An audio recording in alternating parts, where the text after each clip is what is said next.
ಶ್ರೀನಿವಾಸಪುರದಲ್ಲಿ ಮರಸನಪಲ್ಲಿಯಲ್ಲಿ ಗಡಿ ವಿಚಾರಕ್ಕೆ ಸಂಬಂಧಪಟ್ಟಂತೆ ಹೋರಾಟಗಳು ನಡೀತಾ ಇದೆ. ಗಡಿ ವಿವಾದ ಉಂಟಾಗಿದೆ. ಇಲ್ಲಿ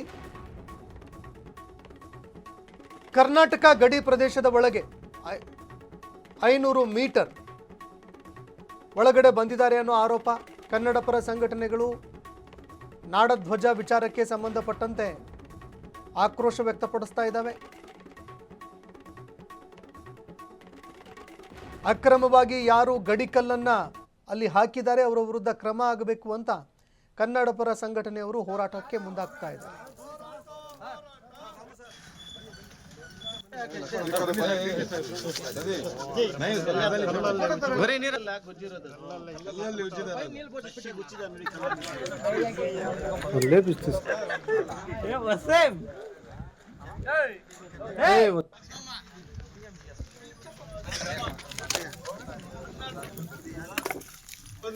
ಅಕ್ಕ ತಂಗಿಯರ ತರ ಬರ್ತಾ ಇದ್ದಾರೆ.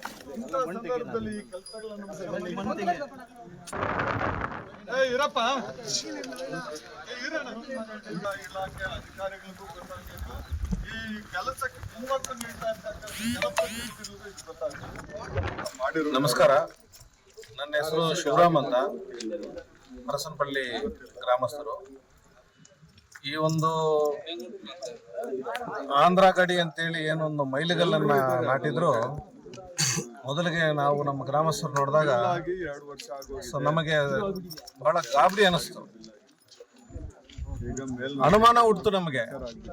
ನಮ್ಮ ಆಂಧ್ರ ಇಲ್ಲಿಗೆ ಮುಗಿದೋಗಿದೆ, ಕರ್ನಾಟಕ ಇಲ್ಲಿಗೆ ಮುಗಿದೋಗಿದೆ, ಇಲ್ಲಿಂದ ಅರ್ಧ ಕಿಲೋಮೀಟರ್ ಸ್ವಲ್ಪ.